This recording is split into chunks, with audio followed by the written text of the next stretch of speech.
Diabetes 1 is really severe diabetes where the cells are damaged in the pancreas and unable to make insulin. Diabetes 2 is really a lifestyle disease where the pancreas has just been overworked by a high carbohydrate, high sugar diet. But the same guidelines will heal both. Can you heal type 1 diabetes? We've seen many heal. Many heal from type 1 diabetes. So I'm going to give you the story of a young man named Dan who came to us. Now Dan had type 1 diabetes. He was 19. He'd been diagnosed when he was 15.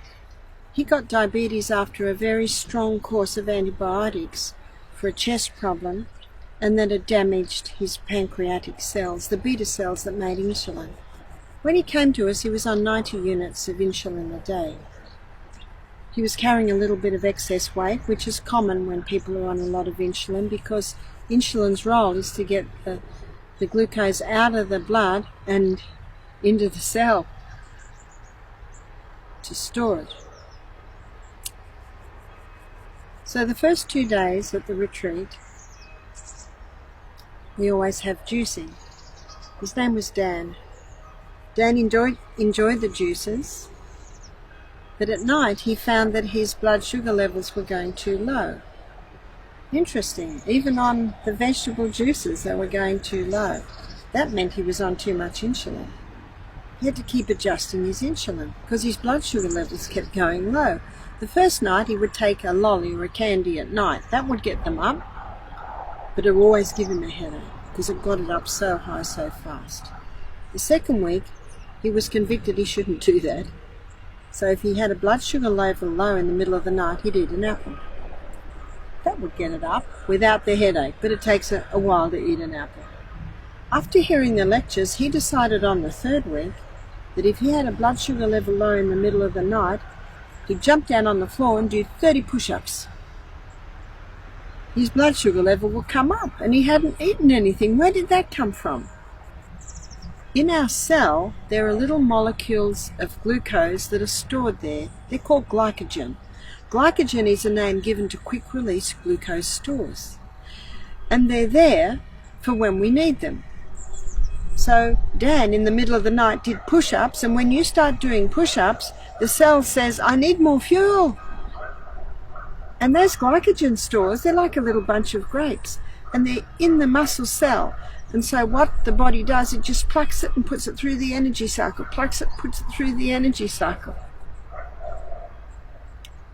He said to me the next day, he said, why didn't anyone tell me about glycogen? Those little stores that are sitting in the muscle cell. One morning, Dan rose and his blood glucose levels were 3. That's very low. Our blood glucose levels should sit about 5.5 to 6.5. He took some salt and some water, got dressed, took some more salt, some more water, put his shoes on so he spread the water out, and then he went for a high-intensity interval training run up and down the hills at Misty Mountain. When he came back, he took his blood sugar levels. They were 9. Where had that come from? He had nothing to eat. He had the salt, he had the water. Remember, the salt helped the water go in the cell. The water in the cell helps release those glycogen stores. He was with us for 4 weeks. When he left, he was down to 10 units of insulin a day. That's type 1 diabetic. He had a very low carbohydrate diet. So what did he have for breakfast? He decided not to have any fruit because he wanted to knock this and knock it fast. If you want fruit, go for the low GI fruits. He'd have sourdough spelt toast. He'd have some olive oil on that, avocado, tomato. He'd have some lentils. He had some nuts and some seeds. Low carbohydrate. At lunchtime he had a salad. He had low glycemic vegetables, so he'd have more sweet potatoes, lots of greens, broccoli, cauliflower, and he'd have also legumes, maybe scrambled tofu, maybe a stir fry with tofu in it, or maybe he'd have black-eyed beans or a we've done the tofu, or some sort of legume dish, maybe lentils or lima beans or black-eyed beans or cannellini beans or kidney beans. At night, he just had broth. That's all he had. He wasn't getting blood sugar lows anymore because he'd reduced his insulin right down. So his cells, which apparently had been damaged beyond repair, they were obviously repairing, because if they didn't, he wouldn't have had to reduce his blood sugar levels. Dan was diagnosed as type 1 diabetic, and he conquered his diabetes. What an amazing body we live in. I can't say that will happen in every case, but I have seen it happen every time. So you know what I say? Just give it your best.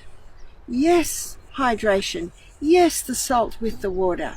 In fact, we have found that to be more effective than a snack between meals, because your stomach needs the break. Going to bed early. Eating most of your meal at breakfast and lunch. Having a high fibre, low carbohydrate, generous proteins, healthy fats. Make sure you exercise every day. That sounds like the 8 laws of health to conquer type 1 and type 2 diabetes.